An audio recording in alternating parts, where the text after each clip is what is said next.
เจ็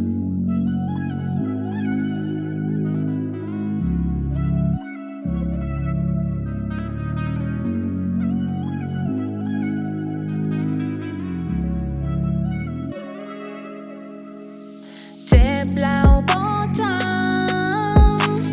เขาคงบ่สนใจกีดแขนเท่าใด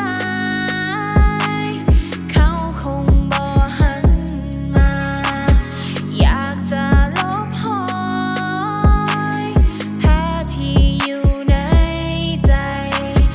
แต่มันฝากไว้แผลที่อยู่ข้างกายแล้วความหักของเฮามันคงจบลงในตอนนี้ค่อยพยายามแล้วจะเหตุให้มันไปได้ดีแล้วสุดท้ายค่อยต้องอยู่กับตัวเอง nobody ทุ่มเทไปทุกอย่างจนบ่เหลือแม้เพียงศักดิ์ศรี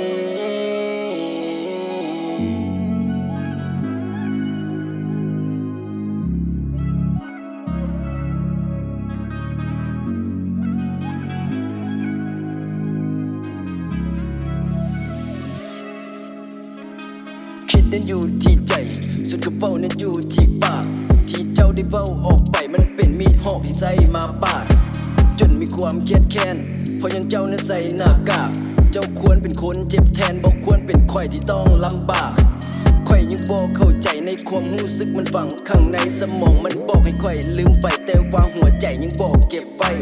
ยิ่งหักเจ้าหลายเท่าใดข่อยคงฝืนทนคงเจ็บบ่ไหวเจ้าเดินออกจากชีวิตข่อยไปข่อยระทมข่มขืนเจ็บปวด all my life บาดแผลที่เจ้าฝากไว้บ่มีสิ่งใดที่จะเจียวจาความรู้สึกดีที่ข่อยมอบให้ตอนนี้เหลือไว้แต่เพียงน้ำตา